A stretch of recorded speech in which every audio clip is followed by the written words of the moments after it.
Hello friends, Keshavardhini మొక్క తెలుసా అండి మీకు?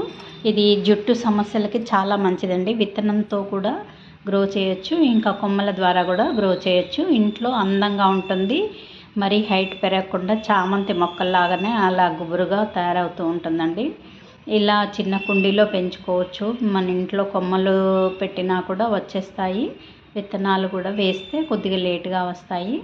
ఇవి నేను హెయిర్ ఆయిల్ తయారు చేసుకోవటం కోసం తీసుకున్నానండి. ఈ మొక్క జుట్టు సమస్యలు ఎలాంటివి ఉన్నా కూడా ఇది చాలా బాగా పనిచేస్తుంది. ఈ ఆకులు, పువ్వులు మనము కొబ్బరి నూనెలో వేసి కాచి మనం చల్లారిన తర్వాత వడకట్టి దాచుకోవచ్చు. ఇలా విత్తనాలు ఉంటాయండి. వీటిని ఎండిన తర్వాత మనం మొక్కల్లాగా పెంచుకోవచ్చు. ఇలా ఉంటాయి ఆకులు, మొక్కలు ఇట్లా కటింగ్స్ లాగా ఉంటాయి రౌండ్గా.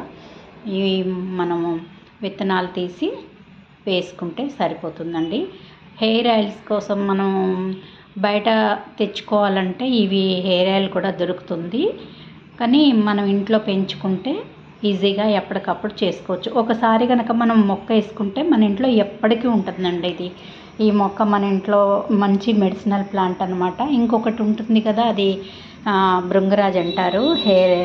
అది గుంటగలగర, అది జుట్టు నలుపు చేస్తుంది, ఇంకా జుట్టు సమస్యల్ని కూడా తగ్గిస్తుంది. నేను ఈ రెండు కూడా పెంచుతున్నానండి. మా ఇంట్లో ఒకసారి వేశాను. ఈ మొక్క ఎప్పుడైనా ఈ విత్తనాలు పడి మళ్ళీ మొలుస్తూ ఉంటుంది. ప్రతి సంవత్సరం మళ్ళీ అవే రాలిపోయి మొలుస్తుంటాయి.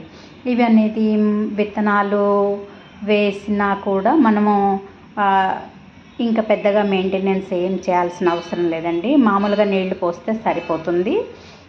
ప్రతి ఇంట్లో మనం పెంచుకోవాల్సిన మొక్క అండి ఇది. అందరికీ తెలియకపోవచ్చు కదా, ఇది కేశవర్ధిని కొందరికి మాత్రమే తెలుసు. ఇంకా నేను కొందరికి దగ్గర ఉన్న వాళ్ళకి కొమ్మలు కూడా ఇచ్చాను. ఇలా విత్తనాలు కూడా సేవ్ చేసి ఉంచుతానండి. ఎప్పుడైనా అడిగిన వాళ్ళకి కూడా అవి కూడా ఇచ్చాను. అలా నాకు అలవాటు అన్నమాట. ఇంట్లో ఇంకా ఏదో కొద్దిగా నలుగురికి పంచాలని ఆలోచిస్తున్నాను. బాయ్ అండి. Thank you for watching.